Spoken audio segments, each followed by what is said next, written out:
सकाळी सकाळी 4 वाजता सगळे नाथ भक्त उठले होते, कारण आपल्याला जायचं होतं बडेबाबाच्या दर्शनासाठी, कारण आपल्याला बडेबाबांच्या आरतीला सुद्धा जायचं होतं. इथं आल्यावर पहिले आपल्याला प्रवेशद्वार लागलं, तर लगेच आतमध्ये आलो. बडेबाबांची आरती पण चालू होती.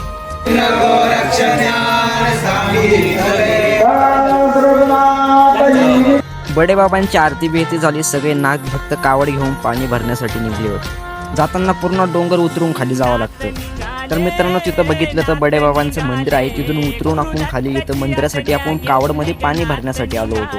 तर इथं एक महादेवाचं मंदिर होतं, आपल्याला इथूनच पाणी भरायचं होतं. ह्या मंदिरात पण असा एक चमत्कार आहे. इथं एक गायचं मुख आहे, तिथं कंटिन्यू पाणी चालतं होतं. आतापर्यंत कोणालाच माहीत नाही ते पाणी कुठून येतं. तर सर्व नाथ भक्त आपल्या कावडमध्ये पाणी भरून देत होते. सर्व नाथ भक्तांनी महादेवाचं दर्शन घेतलं, कावड भरून घेतली आणि तर बाहेर नाथ भक्तांची स्नान चालू होतं. तर सावरगावहून बडेबाबाचं दर्शन घेऊन सर्व नाथ भक्त निघाले होते. तर आपला कल्याण भाईवानी महाराज तुमच्या ब्लॉग मध्ये मला पण घ्या म्हणलं, काय हरकत नाही. जाईल रामकुंडात आंघोळ करील करील करील रामकुंडात आंघोळ करील. सावरगावहून आपण आलो होतो मडीला कानिपनाथांच्या दर्शनासाठी. तर बघूया पुढच्या ब्लॉग मध्ये.